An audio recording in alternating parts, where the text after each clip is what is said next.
Shalom rekan-rekan seiman seperjuangan seluruh dunia, dimanapun kalian berada, Eropa, benua Asia,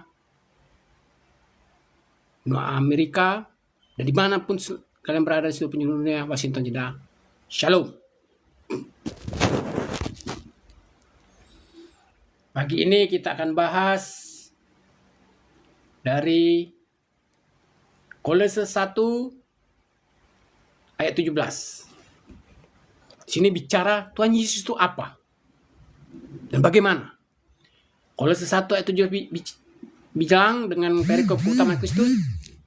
Iya, dalam hal ini ada Tuhan Yesus ada terlebih dahulu dari segala sesuatu, dan segala sesuatu ada di dalam Dia. Apa maksudnya Tuhan Yesus ada lebih dahulu dari segala sesuatu? Artinya sebelum ada kehidupan di dunia ini, Tuhan Yesus telah ada. Sebelum adanya air, sebelum adanya api, sebelum adanya udara, sebelum adanya matahari, sebelum adanya langit, dan segala macam, Tuhan Yesus telah ada. Itu menunjukkan apa? Bahwa Dia yang menciptakan air, Dia yang menciptakan api, Dia yang menciptakan udara, Dia yang menciptakan nyawa, Dia yang menciptakan matahari, dan seluruh kehidupan ini. Artinya, Yesus Kristus Tuhan, termasuk segala sesuatu kejadian di kehidupan ini, baik kejadian dari zaman Nabi, sampai kejadian di stasiun-stasiun luar angkasa, di stasiun Mir, di stasiun bulan, stasiun apapun yang dimana ada manusianya, Tuhan Yesus tahu. Termasuk perbuatan dosa, termasuk yang ada di pikiran kita. Bukti, mana nih buktinya bahwa Tuhan Yesus tahu apa yang di pikiran kita? Mana nih buktinya Tuhan Yesus tahu apa yang akan terjadi, padahal sebelum terjadi. Di Injil tertulis apa? Ingat? Petrus, engkau akan menyangkal aku 3 kali. Tapi Petrus menganggap apa?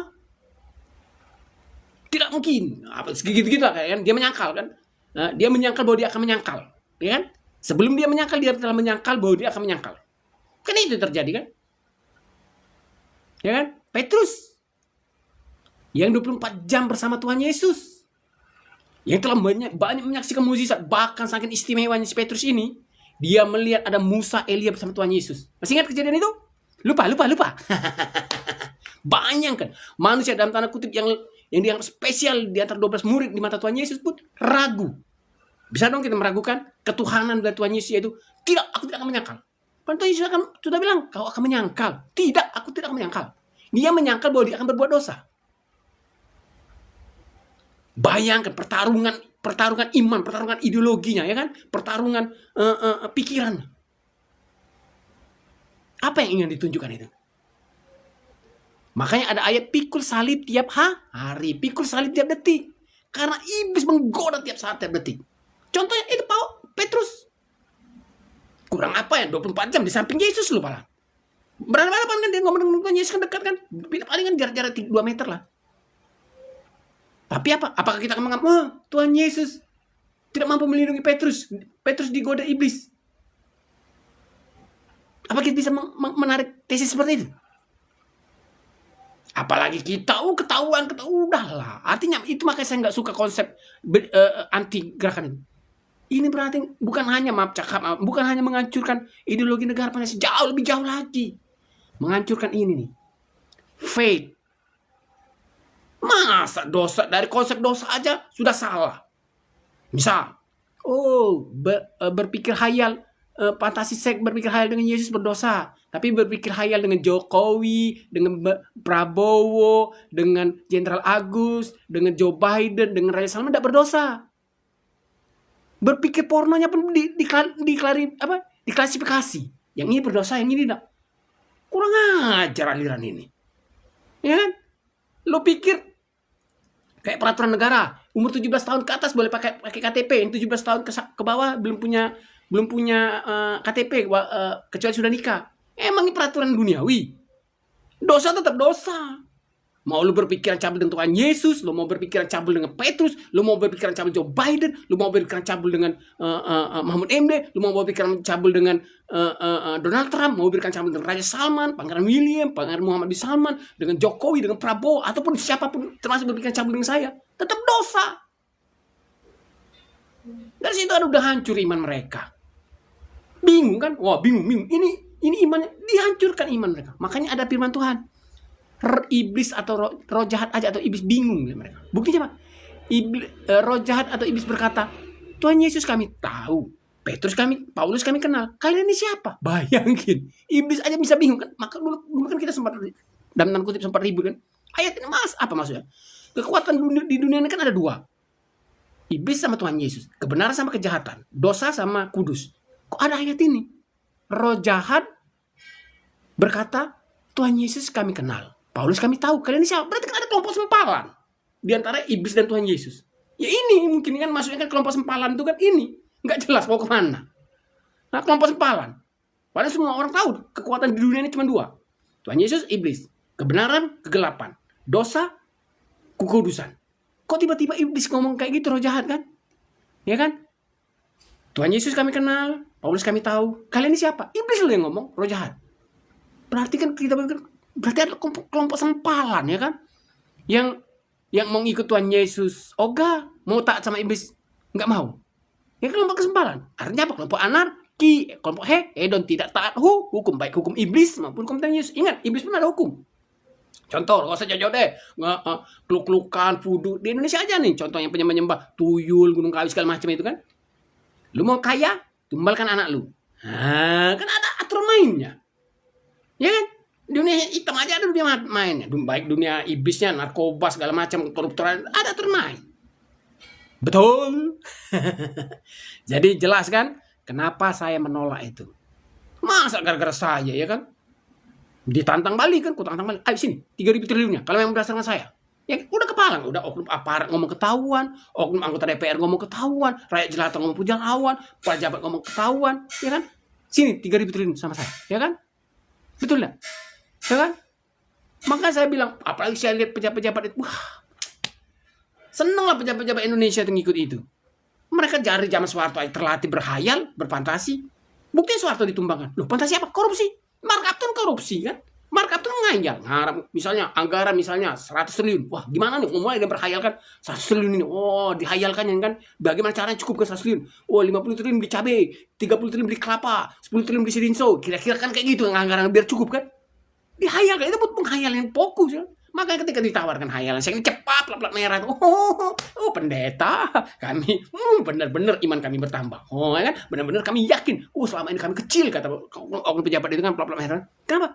Dulu kan mungkin anggaran pena, misalnya buku, 50.000 di markup jadi 1 juta. Semenjak ada aliran ini, buku 50.000 di markup jadi 1 miliar. Iman kami jadi besar. Tadi 1 juta 1 miliar. Ya kan, makanya korupsi kan gila-gilaan kan, terang-terangan kan, ya kan? Mana ada lagi mereka takut-takut, apalagi dilindungi. Makanya kalau pertumbuhan 8% segala macam, sudahlah, ngawur itu. Dari mana teorinya? Dari mana produktivitas bisa terjadi dengan hayalan, nutupi jalan, ngabisi minyak, subsidi segala macam? Kalau tidak ada produktivitas berarti tidak ada kegiatan ekonomi. Kalau tidak ada kegiatan ekonomi, tidak ada surplus value, tidak ada pertumbuhan ekonomi. Gitu tahapannya di dunia nyata ini. Nggak tahu kalau dunia hayal. Nah, kalau sudah hayal kami nggak ikut-ikutan, ya kan? Ya kan? Udah jelas-jelas ngawur semua, ya kan? Dan itulah saya tidak percaya, itu kan? Apalagi anak-anak SD segala macam. Waduh, ya kan? Setelah dicek nggak ada tuh yang juara umum di sekolah, nggak ada tuh yang bisa menemukan ini, menemukan. Wah, ya kan? Bohong semua, ya kan? Makanya waktu itu kan, ini kan nggak mungkin anak-anak sekolah ini gentayangan yang nggak benar ini.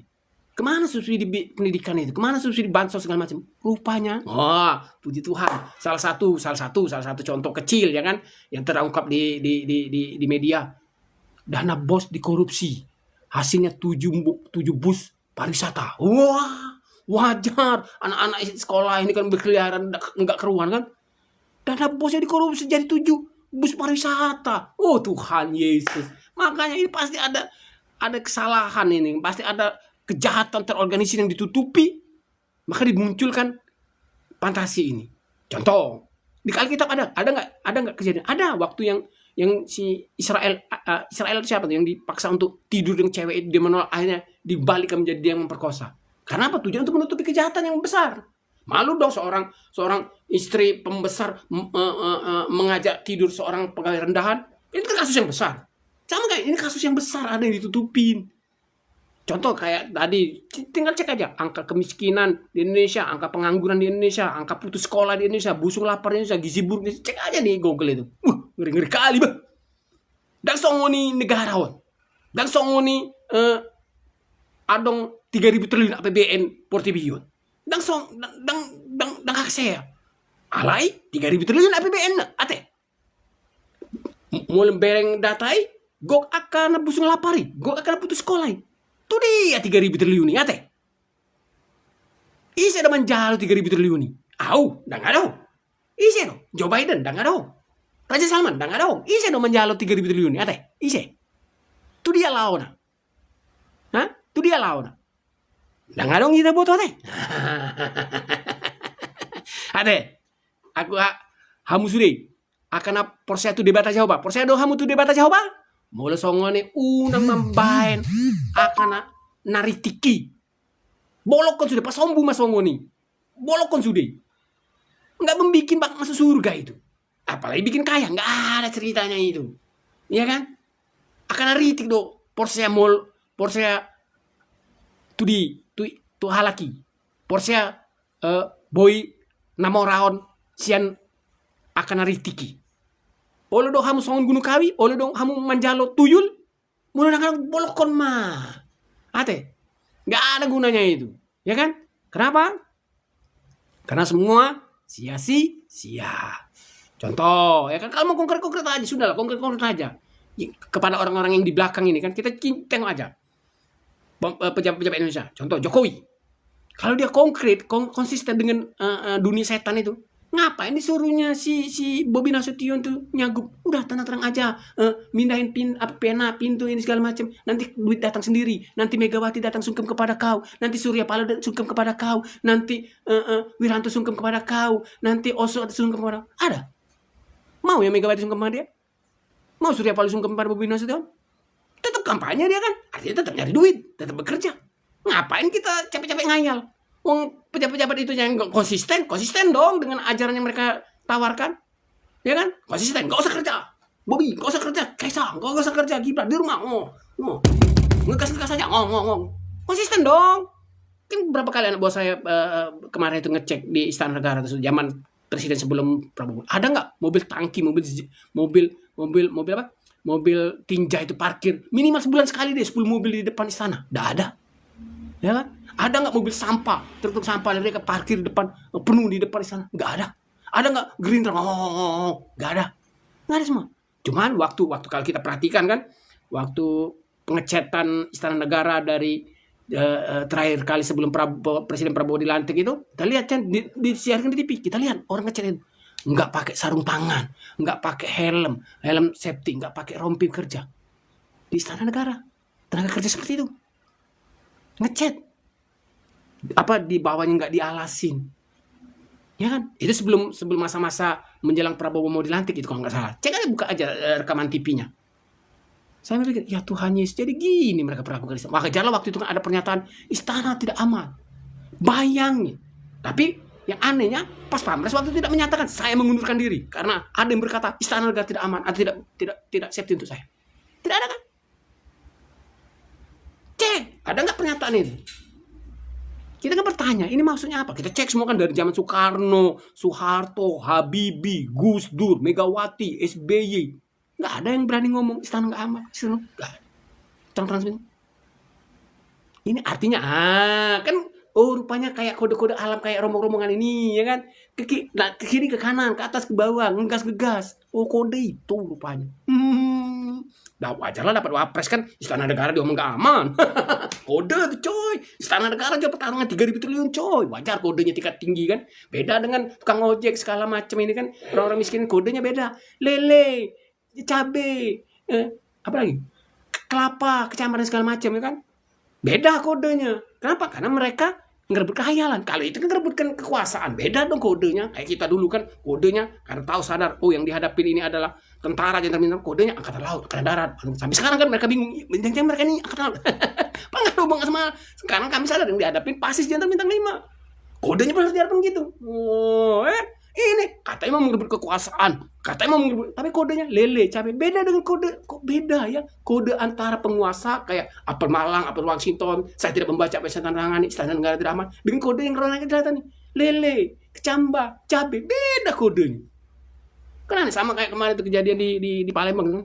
Oknum pegawai kelurahan datang, wah, serasa presiden nih. Wah, bagaimana Bu? Dapat dapat. Waduh. Bayang keterang-terangan. Saya lihat kan itu orang itu nggak ada kis, orang itu dihambat BLT-nya. Tapi diam aja. Senyum, iya Pak, dapat segala macam. Saya ubi, saya lele, saya cabai, saya kecamba, oh Tuhan Yesus. Pegawai negara. Tidak ngurusin, enggak naik kis. Siapa yang belum dapat kis di sini? Siapa yang belum dapat BLT di sini? Ngomong, enggak. Nah, pertanyaan kemana BLT-nya? Kemana dana kisnya? Kemana dana bansos itu? Puji Tuhan, salah satu contohnya yang ada di TV kemarin. Dana bos jadi mobil, bus pariwisata, ya kan? Kenapa? Ditanyalah sama penyelenggara negara, bukan saya nggak tahu. Ya, saya nggak ada urusan. Jadi jelas ya, kenapa semuanya bisa terjadi? Karena ada yang melindungi. Contoh, kayak kemarin itu kan sepatu saya dicuri kan, 3 kali loh, nggak mahal satu sepatu itu 500.000. Cuman memang sudah lama sih. 3 kali sampai saya kerja pakai sandal. Orang kantor tuh nanya, kenapa kamu pakai sandal ke kantor ini? Kaki saya sakit Pak. Karena saya tahu orang kantor juga terlibat. Ya sudahlah, kita sandiwaranya tuh norak itu, terang-terangan aja lah. Ya kan, senorak ini kan. Pak Tuhan Yesus ngomong, ya kan, kamu pasti kamu akan menyangkal, ya kan? Tapi Petrus menyangkal kan, bahwa dia akan menyangkal berbuat dosa kan? Ya sama kayak ini. Jadi sudahlah. Kalau memang, ya kan, memang, seks ini adalah tujuan utama kami. Konkret. Cak di luar negeri itu kan, kayak di Amerika itu kan, di Amerika, di Eropa, Yerusalem itu kan. Misal jalan keselamatan apa jalan Jenderal Sudirman misalnya akan ada pesta seks. Jadi silakan lewat jalan Jenderal Basuki Rahmat misalnya kan. Jadi kami tahu jalan mana yang kami bisa lewati. Yang nggak ingin sembarangan hidupin mobil segala macam ya kan.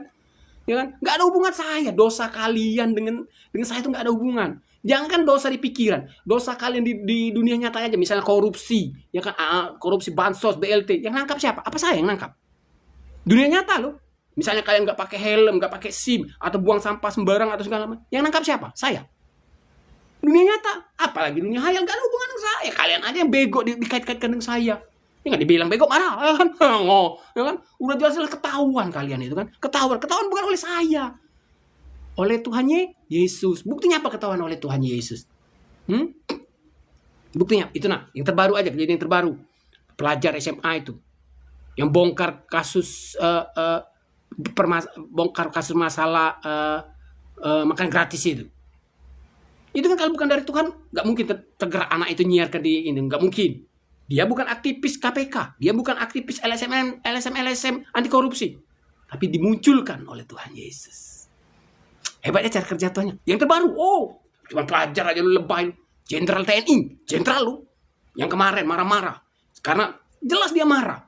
Ada prajurit tentara, kecuali kalau itu Satpol PP dan KAF, tukang ojek disiksa, oke lah, nggak level. Masa tukang ojek digebukin kan, gara-gara ngehalang tukang ojek, nggak mungkin, bukan level. Ini tentara, ya kan?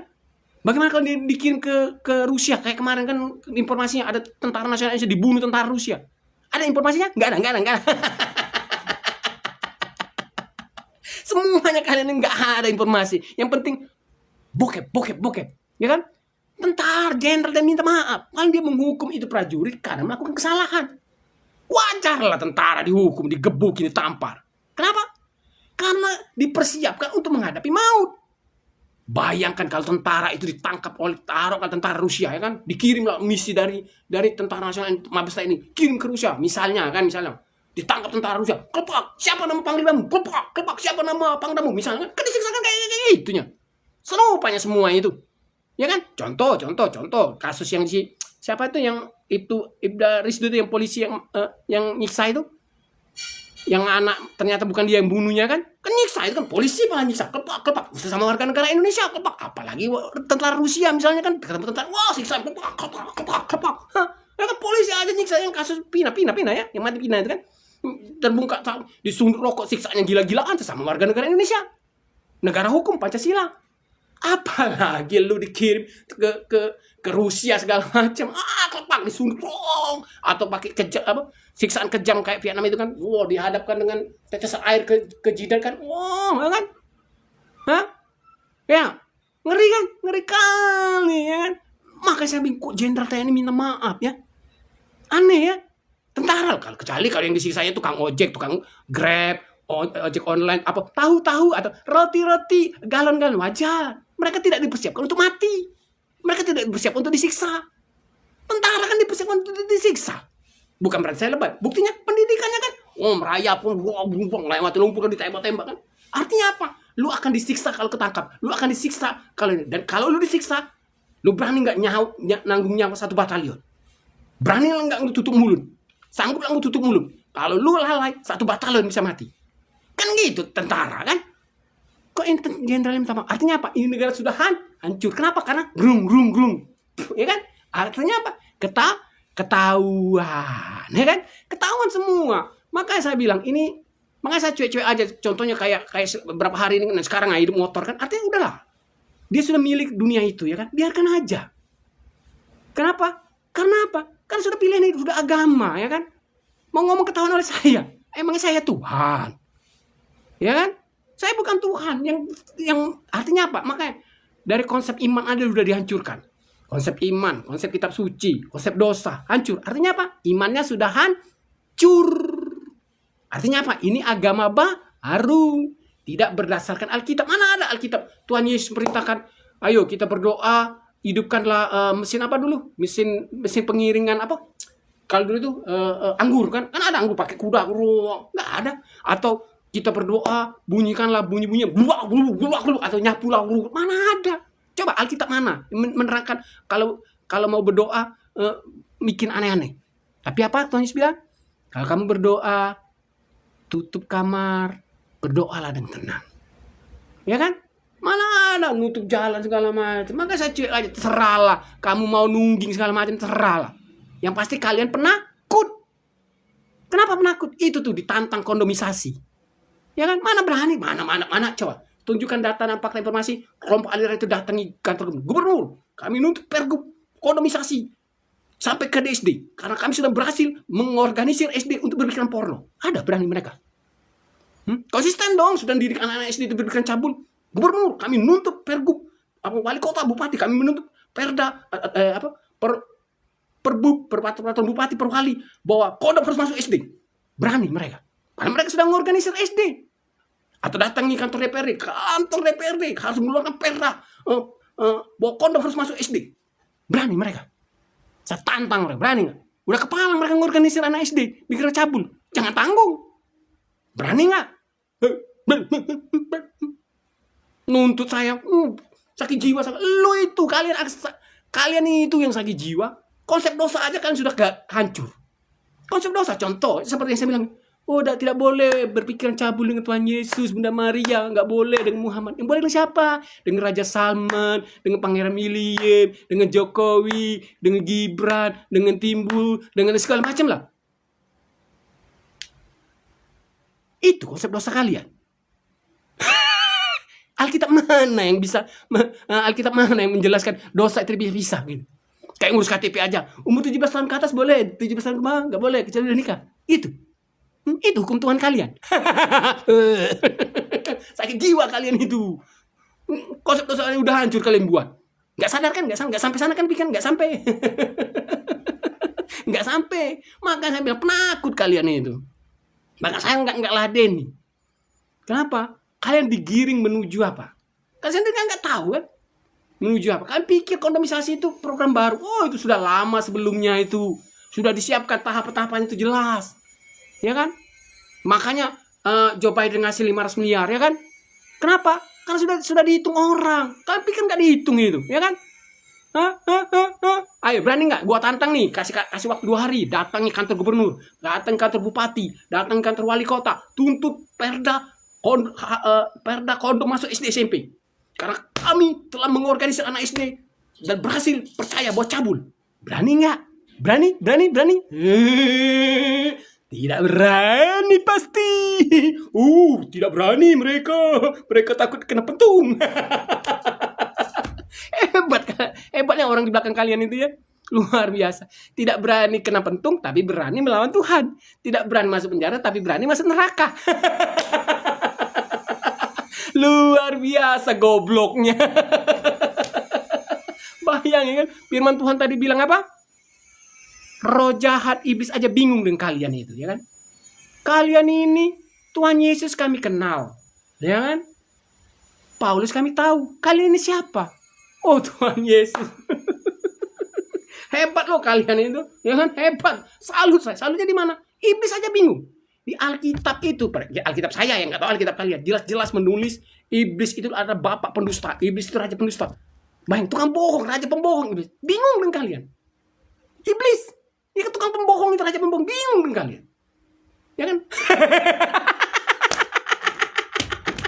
Bayangkan saking cerdasnya orang di belakang kalian, bukan kalian memang bodoh. Di belakang kalian dia bisa menyetel acara itu kan, settingannya kan, sampai membuat iblis bingung. Makanya sudahlah, ya kan? Preman makan apel, sorry teman, nggak level. Makanya kan ya sudahlah.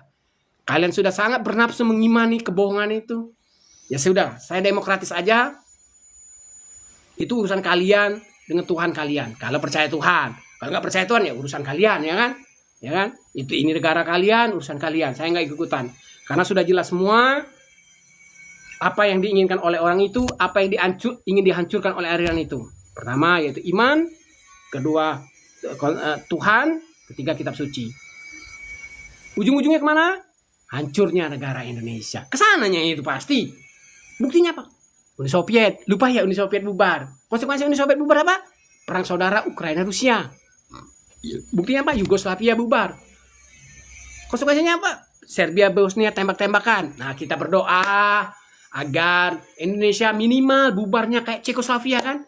Lupa ya ada negara Cekoslovakia. Iyalah, kalau tukang ojek mana tahu, apa tukang gerinda mana tahu. Ada apa negara Cekoslovakia? Oh, dia tuh ngawur. Tukang ojek, tukang gerinda, tukang roti, galon-galon. Enggak sana pikirannya. Kalian tuh yang di DPR, di MPR, di kementerian pasti ingat negara Cekoslovakia ya kan?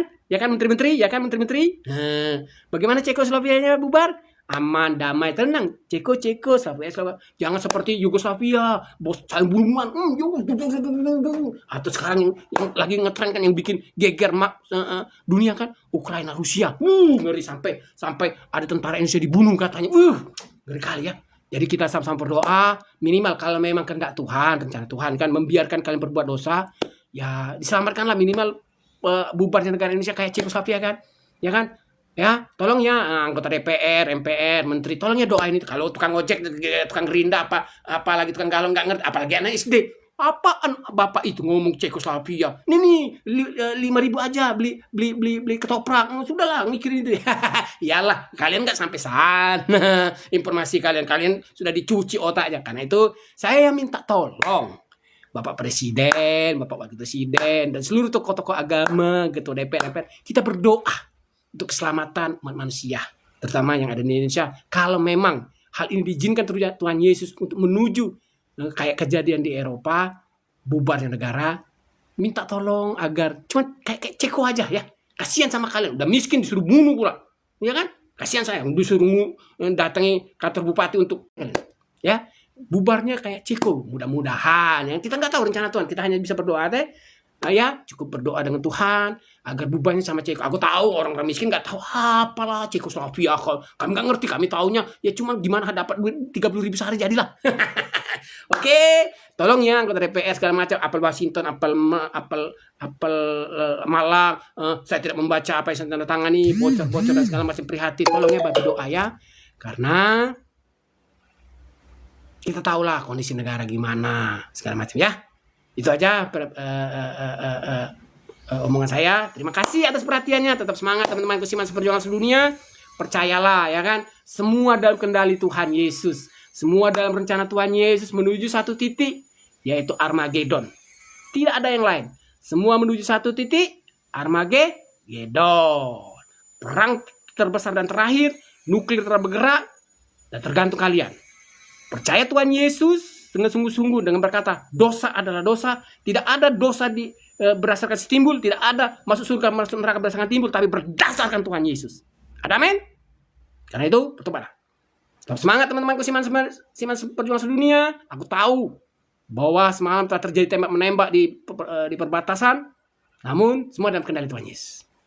Tetap semangat teman-temanku Siman Perjuangan Sedunia. I love Jesus, I love Jimin. Tuhan Yesus menang, Jimin menang. Semangat!